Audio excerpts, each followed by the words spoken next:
Hello and welcome to another episode of all fingers and thumbs. आज का जो episode है बहुत ही ज़्यादा इंटरेस्टिंग है क्योंकि हमने बहुत सारे एपिसोड्स विजुअल आर्ट पर किए हुए हैं, अभी तक मंडाला पर भी किया हुआ है। लेकिन आज हम थोड़ा अलग अप्रोच ट्राई करने वाले हैं क्योंकि हम जिनके साथ बात करने वाले हैं वो एमएसयू के फाइन आर्ट्स के स्टूडेंट रह चुके हैं। फिर उन्होंने प्रिंट मेकिंग और ग्राफिक आर्ट में भी काम किया हुआ है। वो ग्राफिक डिज़ाइनर भी है, वो एब्स्ट्रैक्ट आर्टिस्ट भी है और वो बहुत कुछ करते हैं। You might have seen his artwork in various parts of Vadodara. So his name is Kavya Kumar Bhatt, and he runs his studio, KKB Studio. So we are going to talk about the history of art and how we can point out a few things about history and how art originated and how art spreaded throughout the world. And आज ये भी अलग है कि मुझे इस topic के बारे में ज़्यादा पता नहीं है, तो we are going to ask him directly and get to know more about this topic. So let's welcome Kavya and let's get to know more about this topic.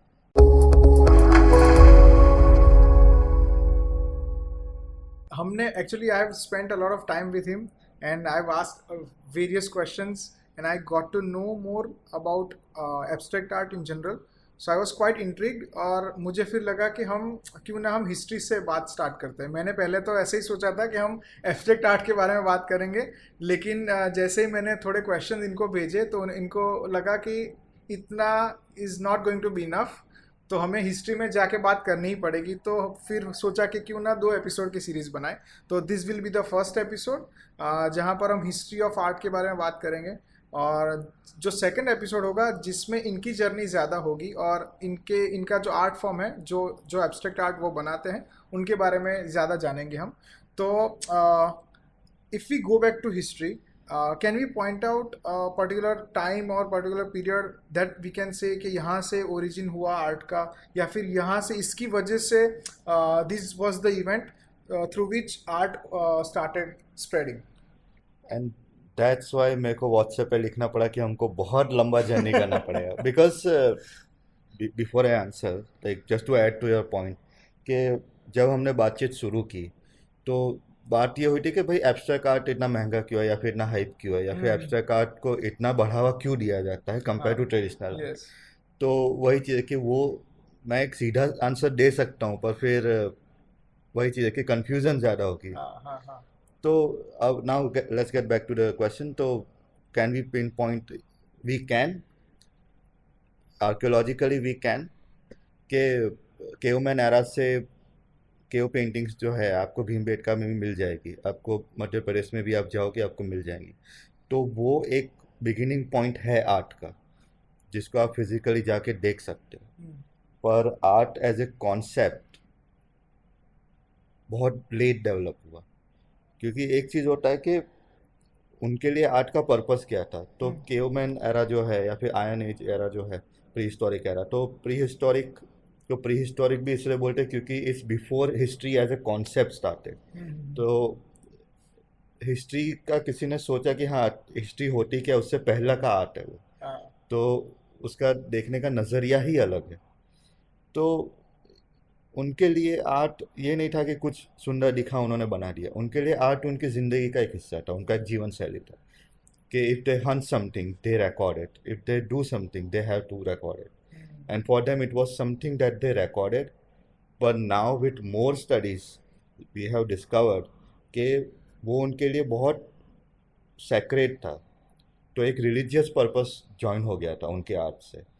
तो वो हंटिंग करने से पहले वो बनाते थे इस उम्मीद में कि यही हमारा शिकार होना चाहिए, ऐसा वो नेचर से प्रार्थना करते थे। तो इट फॉर देम आर्ट का मतलब कुछ और ही था। पर डेवलप हुआ, पर art as a concept we can't now, because we know all this. हम लोग एक पिन पॉइंट तो बिल्कुल भी नहीं कर सकते, पर एक क्विक आंसर ये है हिस्ट्री का कि लाइक केवमैन एरा से शुरू हुआ, आप कह सकते हो। Good question. तो जैसे केवमैन एरा में ये था कि उनके लिए वो लाइफ का एक पार्ट था जहाँ पर वो ऐसे प्लेजर के लिए या फिर एक्स्ट्रा वो जो बोलते हैं ना लग्जरी, उसके लिए आर्ट नहीं करते थे। No. लेकिन जैसे जैसे टाइम आगे बढ़ता गया तो art has become a luxury. या वो पहले की तरह वो नहीं रहा एक कि नीड नहीं है वो। हाँ, वो रिक्वायरमेंट नहीं है कि हाँ हाँ। आपको नेसेसिटी नहीं है कि आर्ट होना चाहिए। हम्म। लेकिन फिर भी आजकल के टाइम में ज़्यादा अवेयरनेस है। हम्म। तो डिफरेंट एरा में आर्ट का क्या मीनिंग रहा है, क्योंकि आपने बहुत इंटरेस्टिंग पॉइंट रेज किया है कि केवमैन एरा में आर्ट का मीनिंग डिफरेंट था। हम्म। तो आई वांट टू नो कि अलग अलग एरा में क्या ही मीनिंग रहा होगा। तो वही, it's a good, again good question, your question hurt me. पर no, but in all seriousness, as we have said, कि like art for a caveman was very different than what art is now. Like now it is a luxury. तो luxury वाला point मुझे लगता है आया होगा Greek से। अच्छा। मतलब very very very very very late, और not even Greek, like early civilizations, any early civilizations. मेरे यूट्यूब पे वीडियो है, जरूर देखिएगा। तो व्हाट वी हैव नोटिस्ड कि जब एक सिविलाइजेशन बनता है तो आप एक हेड सिलेक्ट करते हो। आप एक, आपका एक वर्किंग क्लास होता है, आपका एक मिडिल क्लास होता है, आपका एक एरिस्टोक्रेट क्लास होता है। तो एज ए किंग और as a emperor of any dynasty, you want your legacy to be forever. और ये कॉन्सेप्ट अर्ली सिविलाइजेशन से ही आ गया था। तो अगर आप इंडस वैली लेते हैं, मैसोपोटामिया लेते हैं, जो कि which is like the earliest civilisation you can see, तो उन्होंने पहले तो सील्स डेवलप किए, फिर एक लैंग्वेज डेवलप की, फिर वो लैंग्वेज में से ही उन्होंने एक आर्ट डेवलप किया। तो अगेन पर्पस अभी भी यूटिलिटेरियन है। Art is still utilitarian. Art art अभी भी एक लग्जरी नहीं बना। पर आर्ट लग्जरी बना उन्हीं लोगों के लिए जिनके पास वो पावर था कि उनके लिए वो यूटिलिटी नहीं है। अगर आप इजिप्शियन आर्ट भी देख लो तो उनमें किंग्स का रिकॉर्डिंग है, गॉड्स का रिकॉर्डिंग है। एंड किंग्स ने, फेरोस ने हमेशा ही ऐसे खुद को प्रेजेंट किया है कि they are the direct son और डॉटर्स ऑफ गॉड्स। तो जब आप खुद को ऐसे रिकॉर्ड कराते हो हिस्ट्री में, तो फिर आप एक विजुअल लैंग्वेज ढूंढने का कोशिश करते हो, एक तरीका ढूंढते हो कि कैसे उसको कम्युनिकेट किया जाए। तो तब आर्ट का मीनिंग चेंज हो जाता है। फिर तब आर्ट एक यूटिलिटेरियन मोड से एक लग्जरी की तरफ तो चला ही जाता है, क्योंकि आपका पर्पस दुनिया की भलाई नहीं है, बल्कि अपना अपना ईगो सेटिस्फाई करना। फिर और एरास बदलते हैं और सिविलाइजेशंस ऐड होती है और इन्वेजन्स होते हैं कि लाइक इजिप्शियन सिविलाइजेशन ऐसे देखा जाए तो अभी भी चल रहा है, because it never properly ended. पर हम जब हम इजिप्शियन सिविलाइजेशन बोलते हैं तो हम एंशियंट इजिप्ट की बात करते हैं।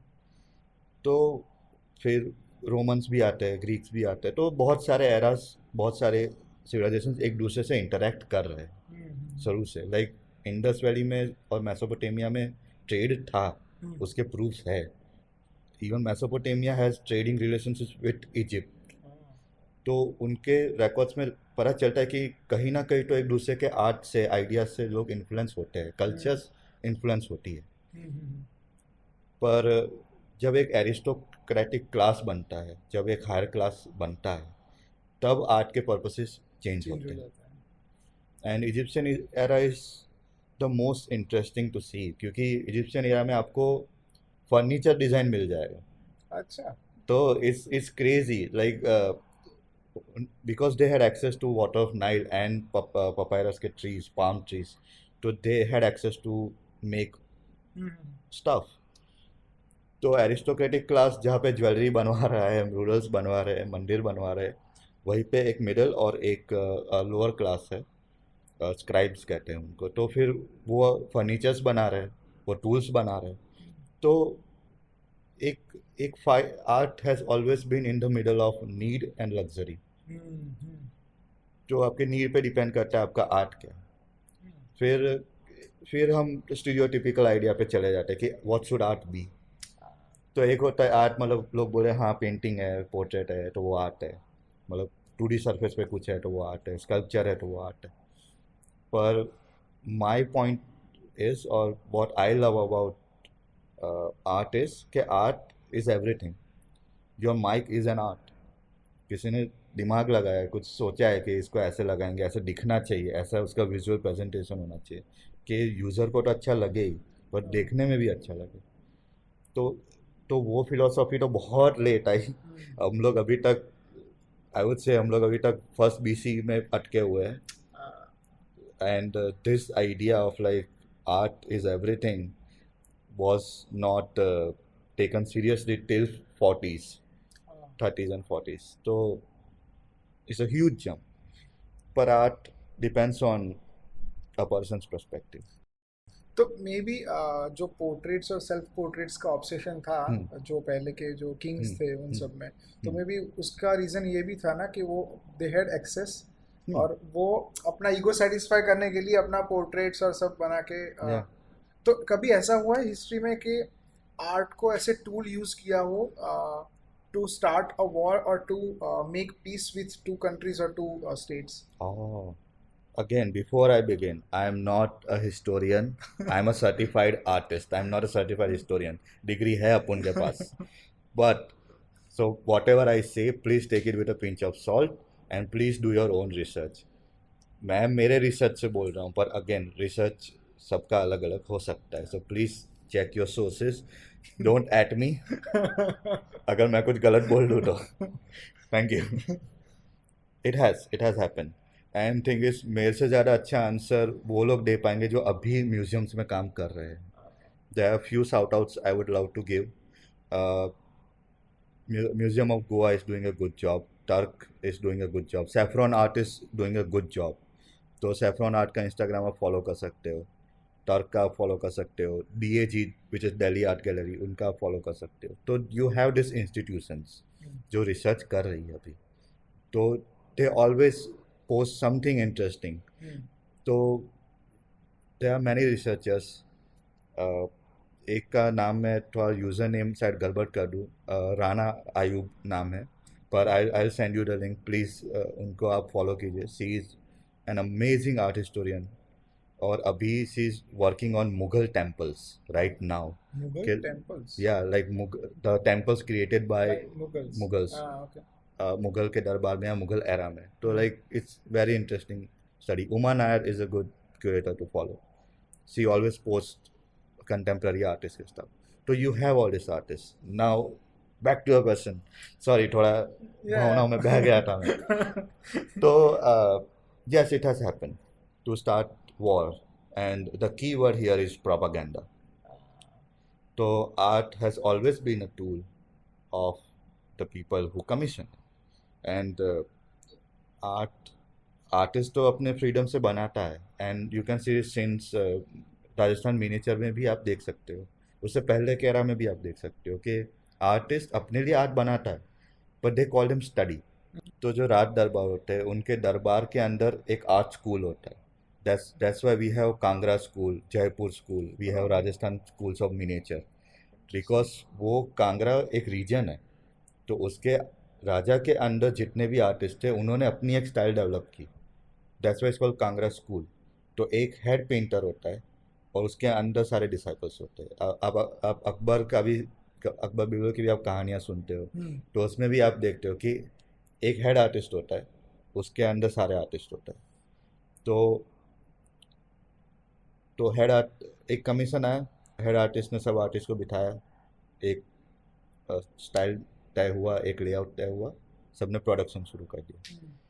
तो उसमें भी प्रोपागेंडा पीसेस बनते हैं, और म्यूजियम्स में देखे जाते हैं। बस वही चीज़ है कि उनकी नॉलेज पब्लिक तक नहीं पहुंचती क्योंकि पब्लिक को इंटरेस्ट नहीं है। Otherwise there have been paintings जहाँ पे राजस्थान में राजाओं ने किसी दरबार को निकाला है, तो उसके अगेंस्ट ऐसे पेंटिंग्स मिनिएचर बनाए गए हैं जो उस दरबारी की इंसल्ट करते हैं। एंड मतलब पेंटिंग्स इन अ वे के he might look ridiculous, or like he might look like a cartoon. That have happened to like tell to give a message to the public कि ये दरबारी ने ये गड़बड़ किया, एंड राजा के नज़र में वो गिर चुका है। तो that has happened. For peace I don't know कि हुआ है कि नहीं, पर for propaganda purposes yes. उससे एक इंटरेस्टिंग क्वेश्चन ये भी आता है कि जैसे प्रोपोगेंडा के लिए आर्ट पहले के टाइम में भी यूज़ होता है, तो अभी भी ये देखा गया है कि आजकल के टाइम में जहाँ पर टॉलरेंस लोगों का थोड़ा कम होता जा रहा है, तब आर्टिस्ट को सबसे ज़्यादा प्रॉब्लम्स फेस करने पड़ रहे हैं, राइटर्स को, आर्टिस्ट को, जो भी कुछ ऐसा प्रेजेंट कर रहा है जो सोसाइटी में एक्चुअल में हो रहा है, लेकिन लोगों को वो देखना नहीं है। तो that's why they are unable to accept those pieces of art और दोज पीसीज ऑफ राइटिंग्स। तो ऐसा हमेशा से रहा है कि जो सोसाइटी की कंडीशन हो, जो पॉलिटिक्स चल रहा हो सोसाइटी में हर एक एज में, तो उसका इन्फ्लुएंस हमेशा आर्टिस्ट पर और आर्ट पर रहता है। It's a very beautiful line for people who may not know about Dev Sapel. Dev Sapel is a stand-up comedian who I really admire and who makes a lot of political and over-the-top jokes. So, because he does a lot of political jokes, and to a lot of other stand-up comedians, not only in India, in America, everywhere, they are also doing a lot of political jokes. तो एक criticism audiences का ये आता है कि अरे my favourite comedian is also doing political jokes, why is he doing political jokes, मैंने तो उसको मैं ये सब नहीं सुनना इसलिए तो मैं इसके पास आया, why is he doing blah blah. And a very beautiful criticism by, I think it was बिल्बर, हु सेड के artist are affected by their environment and politics affect people and artist are people. तो उनके काम में of course दिखेगा कि they are not happy और not satisfied with something. तो वही बात है कि आज के टाइम में एज यू सेड अब अवेयरनेस है और लोग पोस्ट करते हैं काम को, लोग बातें करना चाहते हैं, लोग ये टॉपिक रेस करना चाहते हैं, तो you have access to it.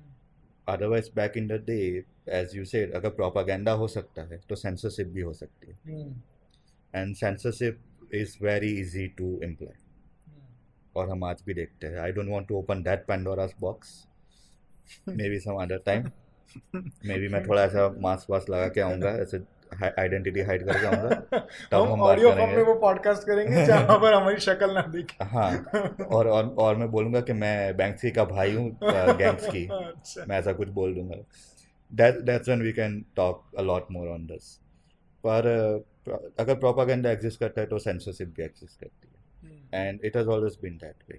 So as a artist revolution start होते हैं, आज भी होते हैं, and the earliest form of that is, again, do your own research, please. The earliest form that I can think of is Francisco Goya. So Francisco Goya is the last classical painter and the first modern painter, which is mind blown. So he was a royal court ka painter. I'm just gonna tell a story of Francisco Goya, so please bear with me. So Francisco Goya was a court painter for Spain. तो Spain के राजाओं का वो portrait बना रहा था, royal portraits, and multiple times he would get commission कि हम सब मेंबर्स का साथ बनाओ, हमारा आइसोलेटेड बनाओ, and all that stuff happens, and every day that's his job, like he would go to the palace, paint, come back home. And this is an era where France is invading every part of Europe. तो जब France ने Spain पे चढ़ाई की तो Spain हार गया और फ्रांस टुक ओवर। तो फ्रांसिस्को गोया was met with a lot of resistance, पर he was saved by French army because अरे तू कोट पेंटर है ना, हाँ हम तेरे को मार के क्या करेंगे, अब तू हमारा पोर्ट्रेट बनाएगा। And then he would go back home, and on the way he would see massacres upon massacres of his people getting died on the street, and a lot of things were imposed by French army and French military के butcher shop बंद करवा दिए कि आप चाकू लेके नहीं घूम सकते, आप बूचर का धंधा करो पर आप चाकू लेके नहीं घूम सकते, आप चाकू नहीं रख सकते, तो लाइक तो फिर मीट काटेंगे कैसे, blah blah, and a lot of resistance has happened, but he would see this every day कि मेरे ही लोग मारे जा रहे हैं, मैं बस इसलिए जिंदा हूँ क्योंकि मैं कोट पेंटर हूँ, you know. And eventually it got to him, like all this life tragedy, a lot of other life tragedies also happened, and it eventually got to him, and after his death, 30 years after his death, लोगों को उसका वो काम मिला जो public में कभी गया ही नहीं था। तो a lot of very influential prints, Goya's black paintings, Goya's prints, printmaking proper, उसके series, which were very political of its time and still are. Disaster of War, highly recommend, please Google it. इतने छोटे plates है वो, इतने छोटी prints है वो, but they are the most impactful pieces of art in entire history. I can say that. तो कभी पब्लिक पे रिलीज नहीं हुए, उसने अपने लिए बनाया, अंदर ठूस दिया, सो गया वो, और उसके मरने के बाद भी किसी को नहीं मिला। 30 साल बाद मिला, जब उसका घर इवेंचुअली लोगों ने खोला तो पूरा घर पे दीवारों पे ब्लैक पेंटिंग्स बनी हुई है which are very dark topics. तो that guy has inspired me कि यार आप काम करो, आप ऑफकोर्स पॉलिटिकल आर्ट आप बना सकते हो, पर एक चीज़ होता है कि या तो आप अभी रिलीज़ करो या फिर आप उसको संभाल के रखो, अपना फ्रस्ट्रेशन डाल दिया, ख़त्म, and eventually people will find out. पर the thing which inspired me the most about him was, and what makes him the first modern painter, was that he made art for himself, not for the king. Because art throughout Europe, throughout 18th century, 19th century has always been a business, and it is a business. तो वो pretentiousness लाना भी गलत है कि नहीं मैं सिर्फ अपने लिए बनाता हूँ, दूसरों के लिए, like no, art is a profession and you have to treat it professionally, and Goya did. So that's the story of Goya. So that's what he does. Whenever you ask him questions, he comes up with a lot of stories, and our conversations last for more than an hour usually. तो खड़े खड़े हम लोग बहुत सारी बातें कर लेते हैं। Yeah.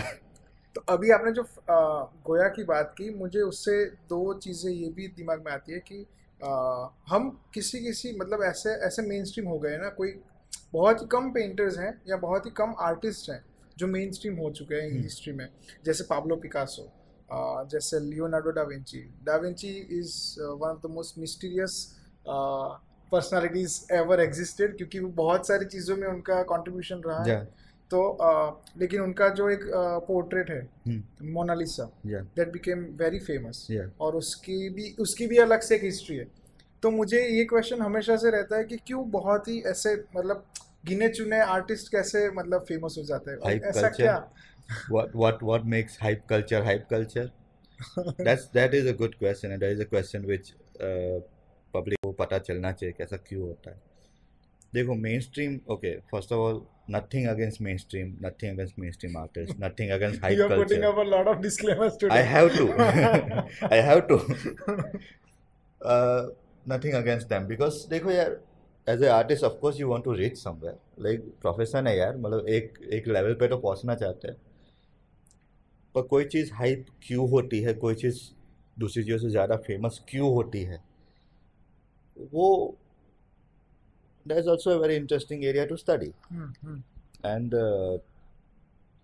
सबके पास अपने अपने जवाब होते हैं। Of course I have my answers, other people you might have your answers. तो अगर हम ठीक है, so should I start with very specific? You can do whatever. I'm eager to listen to this. Okay. So let's talk about Mona Lisa. Da Vinci is a multidisciplinary artist. Those who got the joke. Shout out. Represent. तो multidisciplinary artist है बंदा, but Mona Lisa became famous not because it's a very important Leonardo I almost said DiCaprio. Leonardo da Vinci's most famous work. There is another Mona Lisa, which is like truly influential. You should study that. ठीक है? So it doesn't look like Mona Lisa at all. It's some other lady, which is not even a duchess. I think it's a commission portrait, which he did when he was very young, Da Vinci. So that is a better Mona Lisa. It's called Geneva de Benci. It is considered as the Mona Lisa before Mona Lisa. And for audio listeners, you can find it under the name Ginevra. Ginevra de Bansi. So it's a commission portrait by Leonardo, and that's where you can see how he plays with the transparency of, I don't know what this called, like upper button or something like that. That is almost non-existent. Like if you look at the painting, you will never even realize like there is a button there. तो वो है. The only reason the Mona Lisa is in the Louvre Museum, sorry, I'm mispronouncing on purpose. So in the Louvre, it's famous because it got stolen twice. दो बार चोरी हुआ है. That's it. That's the only reason why it's famous. And other reason is like he was still working on this. Like even at the age of 80 when he was about to die, he was still working on the Mona Lisa. So there is a historical significance. But again, I would say please do your own research. I'm not a certified historian. I'm a certified artist. Correct. But if we go back to that hype culture thing, that's the thing. Like, some things get famous for either correct reasons or some weird reasons. पर उसका मतलब ये नहीं कि वो काम खराब है. Because then the argument is again कि like, oh, I like this artist, he was playing rock music, इतना अच्छा म्यूजिक बनाता था, अब फेमस हो गया तो सेल आउट हो गया, ये हो गया, वो हो गया.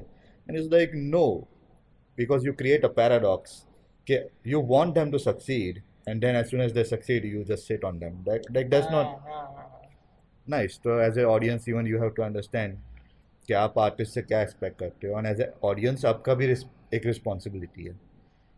आज in India, if we talk about intellectual property, if we talk about copyright and piracy, it is an issue. It's a big issue. So we do have a lot of instances where an artist is affected by the current situation of the society and the politics around the world, not just in a particular region. But is there any instance where an artist has influenced the society in a larger manner? क्योंकि हमेशा हम एक मुझे question ये भी रहता है कि हमेशा आर्टिस्ट को हीरो क्यों बनाते हैं हम. ऐसा ज़रूरी तो नहीं है ना कि आर्टिस्ट और राइटर जो है उनको सब सोसाइटी से इतनी सेंसिटिविटी है कि सिर्फ वही लोग उन लोगों को ही पढ़ी है, बाकी सब किसी को नहीं पढ़ी. तो कभी ये भी तो होता है ना कि उनका खुद का भी एक प्रोपेगेंडा हो, उनका खुद का भी एक एजेंडा हो. तो ये भी पॉसिबिलिटी है ना, ये भी that's the other side of the story, right? I need some anonymous persona to answer this question, but I will answer this question. Okay. Like all jokes apart, I'll answer this question. So, good question, because you are right कि artist अकेले को थोड़ी पड़ी है. There are so many NGOs, so many socially aware people who are creating huge impact. Or art, it's almost sad to say this, but now you see the state of things, and you are like, as an artist, should an artist should focus on their career to try to make it traditionally, or they be more active like they have always been for the past I would say 40-50 years. तो यही एक dilemma है जिसके बीच में एक artist, specially a professional artist, जूझता है. तो जैसे सोसाइटी से आर्ट अफेक्ट होता है, आर्टिस्ट अफेक्ट होता है, वैसे there are instances where artist की वजह से सोसाइटी को बदलना पड़ा. And there are way better examples than what I would say right now is Dadaism. So Dadaism is something you should study. It's absurd. तो Dadaism का पूरा point ये था कि boss there is no meaning. And Dadaism का manifesto by Hugo Ball is the one you should read. So it's like that's the concept statement, and concept statement is Dadaism is Dadi Dadam Dadam Dada. That's it. What the hell? That's it. That's it. So and of course they elaborate, and their point was that gallery systems and a lot of systems of that time. This is 1900s, 1950s, 50s around. I'm not sure. Please do your own research. So at that time gallery systems and all those things were really कि यार हम इसी artist को present करेंगे, ऐसे ही present करेंगे, इसी तरीके से प्रेजेंट करेंगे, अगर आप इस तरह का आर्ट बनाते हैं हम आपको वैलिड नहीं करेंगे, ये है वो, a lot of issues were. तो Dadaism was like an anti-art revolution and उनका आइडिया यही था कि हम एंटी आर्टिस्ट हैं एंड टू द पॉइंट के अब प्रोफेशनल आर्टिस्ट उनको स्टडी करते हैं, ठीक है, and it is part of art history because they made an impact. Now galleries are more open to host any kind of art. Now galleries are more open to host artists who work may or may not be traditional. तो there is an impact. और अगर आप एक society का impact की बात करते हो तो फिर there are better examples of course जो अभी मेरे दिमाग में नहीं आ रहे, पर art is necessary and at some point ये भी एक क्वेश्चन होता है कि अगर जंग हो गई तो तुम्हारे आर्ट का क्या मतलब है, अगर क्राइसिस हो गया तो तुम्हारे आर्ट का क्या मतलब, प्रैक्टिकलिटी का एस्पेक्ट से utilitarian and stuff, and then you have to go back to where we started the podcast, which is caveman era. You have to think in a very utilitarian way. Like tanks तो किसी ने design किए, कुछ सोच के किए, तो guns भी किसी ने डिज़ाइन किए, कुछ सोच के किए, बस प्रोफेशन के नाम्स बदल गए, अब उनको मैकेनिकल इंजीनियर बोलते हैं या एम्यूनेशन ऑफिसर बोलते हैं, बाकी Leonardo had a design for a cannon which is a very famous design. तो आर्ट इज़ एवरीवेयर एंड बस दिखाई कुछ लोगों को दिखाई देता है, कुछ को नहीं दिखाई देता, and nothing wrong with that because some art का पर्पस ही यही होता है कि वो दिखना नहीं चाहिए. Design should be so flawless that you wouldn't even notice it. और जहाँ तक बात है यू नो आज के टाइम में एक आर्टिस्ट के रोल की या फिर बस दूसरों को ही पढ़िए, आर्टिस्ट को ही पढ़िए, वो थिंग इज़ के because there is a quote जो जिसका मेरे को पता नहीं है किसने दिया है, I am still looking for that quote कि who is the person who said it, but it's like artist are like mind rats.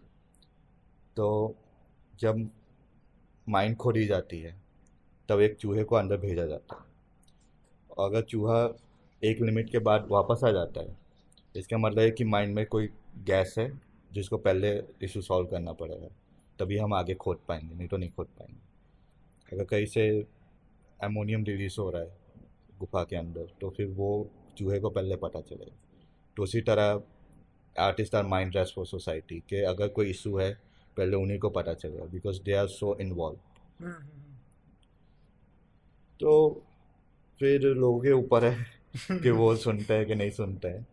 Like आप आज भी आप इंस्टाग्राम खोल लो, फेसबुक खोल लो, अगर आप if you follow 5 to 10 artist you will find some of them raising issues जो आज प्रेवलेंट है सोसाइटी में. एंड उनका इम्पैक्ट क्या है क्या नहीं वो ऑफ कोर्स पॉलिसी मेकर्स पे होता है, प्रोटेस्टर्स पे होता है. तो ऐसा नहीं है कि आर्टिस्ट काम नहीं करते, दूसरे लोग काम नहीं करते.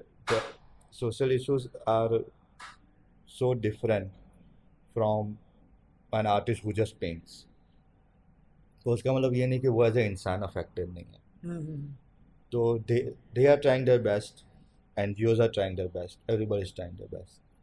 It's just that when you think more philosophically, like how an artist should behave or how even a person should behave in the time of crisis, in the end it all depends on what personal agendas are. जैसे मेरा personal agenda है कि I want to you know turn this into something, I want to turn my art into something, and I am guilty of not being as active as I should be, but I have family to feed, I have things to take care of, so of course I can't participate in all the protests all the time. तो वही बात है, it's just a life balance thing I guess. कभी कभी ये भी लगता है कि कोई आर्टिस्ट या राइटर इसलिए वो इस फील्ड में आते हैं क्योंकि they are so affected by the things that are going on, of course, कि उनको है कि कुछ they have to find a way to express things and of that's course, how they are getting into art and they are getting yeah, into writing and stuff. Yeah, right, interesting. Don't do that, whatever he said, don't do that, don't come in the art. Degree master लेने की ज़रूरत नहीं है. If you are affected by something and if you want to write something, pick up a pen, get a paper, write. That's it, there is no way around it. Degree से आपको sir एक professional as मिलता है, आपको एक environment मिलता है, आपको एक फैसिलिटेशन मिलता है जहाँ पे people are dedicated to teach you what you should know. ठीक है, लाइक मैं आज भी डिग्री के लिए एडवोकेट करूँगा. Like if you are considering a degree compare to a self taught approach, please do the degree, please do the diploma. If you have access to it, please do it. लोगों के पास access नहीं होता तब जाके वो self taught बनते हैं, और सेल्फ टॉट में भी वो बहुत मेहनत करते हैं तब जाके वो प्रोफेशनल लेवल तक पहुँचते हैं. तो as a person who is in a degree और diploma program, you have access to libraries, you have access to other artists, you have access to teachers who can guide you. तो वो तो है, पर अगर आप एक एजेंडा के साथ आते हो कि I want to write something, I want to do something, I want to make a difference. हाँ, I want to make a difference, तो you can without the degree. You don't need a degree to do that. Degree सिर्फ आपको एक process समझाती है कि अगर मैं as a social worker I want to make an impact, तो I would much prefer to do a degree और डिप्लोमा इन सोशल साइंसेस, ताकि मुझे पता चले कि इम्पैक्ट कैसे लाया जाता है, गवर्नमेंट्स कैसे काम करती है, फॉर्म्स कैसे काम करते हैं.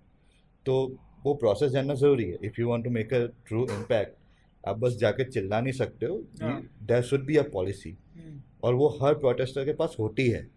तो मैं ऐसा भी नहीं बोलता हूँ कि सब बस जाके नहीं चिल्ला रहे सब जाके. Everybody has a policy in place, agenda is place. आप ई साइनिंग कराते हो, पिटिशन साइन कराते हो, तो पिटिशन किसी ने फॉर्मेट किया हुआ है. तो degrees are important, but if you are just a guy who wants to write about something, you always can. मेरा डिग्री प्रिंट मेकिंग में है. I make sculptures cause I can. मैंने ग्राफिक डिज़ाइन किया, I know how to design logos. मैं नहीं करता हूँ because my personal reasons, पर I still use those design principles, I still use those design elements in my work. So no regrets. पर as you said कि like you know कि अगर आप कुछ करना चाहते हो, you always have access to it. अगर आप उसको एक लेवल पे ले जाना चाहते हो, then of course you have to go through the process. ये भी क्वेश्चन है कि what's the future of art, Yeah. Where are we going? NFTs. Future of art is a question even I don't think anybody has any answer to, and I don't think I'm the right guy to answer. And also regarding the previous question as well, I'm also not the right guy to answer that question as well, because the truth is I mean, you can go to my YouTube channel. There is a episode, or 1 hour episode, where I just talk about myself. Very narcissistic. But I talk about it, like why I do it is not because I got affected, it's because I don't know anything else. मेरा maths खराब है, मुझे science में जाना था, नहीं जा सका. ठीक है, पर and I was a slow learner since the start. Anything I knew was to draw, and that's what I did. तो बस वही बात है. So that's why I'm an artist. I'm not artist because of agenda. That's why I'm not the right person to answer as well. Yeah, so disclaimer over. So I can only make speculations. I can only make theories about it. पर वही चीज़ है कि I'm not the guy. ठीक है, I'm not NFT guy. ठीक है. तो the future of art, I feel establishments and institutions will always be there. Galleries रहेंगे, इंस्टीट्यूशंस रहेगी, पर उनके अप्रोच बदल सकते हैं, और वो चेंज हम आज भी देख रहे हैं. सेल्फ टॉट आर्टिस्ट ज़्यादा आ रहे हैं रेडार में, which is a good thing.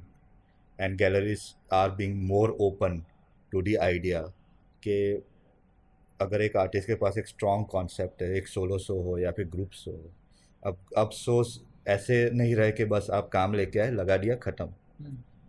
वो भी होगा, वो तो रहेगा, that's evergreen. But now galleries are more open to the idea that you can paint the entire gallery, you can turn the entire gallery का space as your mind, as your theme, and galleries are open to that, and that's a good thing. Another thing in the future I can think of is के NFTs अभी जैसे rise हुई है, drop भी हुआ है, and now it will rise again. So there is a future for NFTs, but again I'm not the techno guy, so I'm not gonna go into them. But it will be very interesting to see how traditional artists are going to survive or how they are going to grow. Collectives बन रहे हैं, groups बन रहे हैं, which is amazing. And another thing which I think is really cool, and these guys have been my inspiration for me to make a t-shirt and a brand, are illustrators. So illustrators for the longest time have always been called commercial artists, और उनको हमेशा यही काम दिया जाता है कि हाँ ये एडवर्टाइजमेंट है, इसका इलस्ट्रेशन बनाया, blah blah, which they do, they still do, but they also have their own language, they have their own works. और आज हम वही चीज़ एक्चुअली मुंबई में ये देख रहे हैं, and I want to bring that in Baroda. I want to do that as well, because it's so cool that artist can make their own brand. And आपका आर्ट, कोई अगर पेंटिंग खरीदता है, इंसान 10,000 बार सोचता है, अगर वो आपका टी शर्ट खरीदता है वो सिर्फ 5 बार सोचता है. And that difference, that bridging that gap between public and an artist is really important. तो I am hoping to see for the future के कैसे other artist, illustrators, designers are try to connect with the public directly, because अब तक ऐसा नहीं होता था. अब तक आप या तो किसी ब्रांड के अंडर काम करते थे या फिर किसी एजेंसी के अंडर काम करते थे. नाउ आप अपनी खुद की एक एजेंसी बनाते हो, आप एक खुद का एक ब्रांड बनाते हो. तो future is exciting for artist, and I am happy to say like I am one of the early people to start this, पर in Baroda, not in India, पर I have people to learn from. And I hope like in the next 5 to 10 years other artists are encouraged to make their own brands and merchandise. So that's the future speculation that I can say. Yeah, so there is a lot of hope There is a lot of when hope, it comes yes. to art. हाँ, तो जैसे कि हमने बात की कि art has the future of art is quite hopeful, और artist से भी बहुत ज़्यादा होप्स हैं कि बहुत सारे लोग इस फील्ड में आएंगे, और it will be a great change for the society in general. और आज जो मतलब हमने बातें की बहुत ही इंसाइटफुल और बहुत ही इंटरेस्टिंग रही है, और जैसे हमेशा से होती है कि जब भी आप काव्य के साथ बात करो तो you will get a lot of insights and you will get a lot of questions as well. और you can follow his Instagram under the name KKB Design Studio, and you can also check out his YouTube channel. So all the links are in the description as well as on the screen. You can also check out our episodes on YouTube and all the audio platforms available. We are available everywhere, from Spotify to JioSaavn to Google, Apple. We are everywhere, so you can check us out and you can check out all the episodes we have released till now. And you can follow KKB Design Studio on Instagram. You can follow RiffScript as well. So thank you for watching and thank you for joining us today. Like, share and subscribe.